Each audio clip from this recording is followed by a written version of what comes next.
Mga kabalitaan, maluwag na tropiko na naobserbahan sa ilang mga toll roads sa bansa. Magaan na daloy ng tropiko ang naobserbahan sa mga paunahang expressway. Noong Sabado de Gloria ng umaga ayon sa mga update sa tropiko ng mga operator ng toll road. Gayon din nakapagtala ng magaan na daloy ng tropiko ang South Luzon Expressway.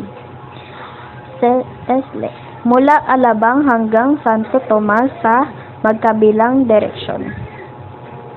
Nagulat din ang NIA Expressway ng magaan na daloy ng tropiko sa lahat ng toll plaza at on-off ramp neto.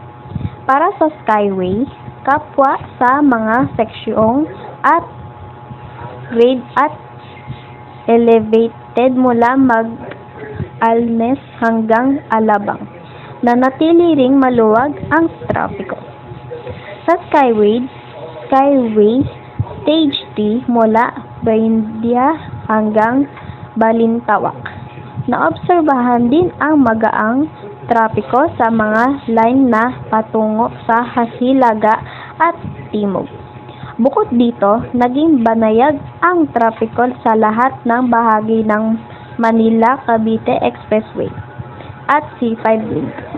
Idiniklara ng Malacañang ang Black Saturday, April 4 bilang isang espesyal na araw na walang pasok upang mabigyan ng pagkakataon ang mga Pilipino na makasama ang kanilang mga pamilya ngayong bakasyon ng Semana Santa.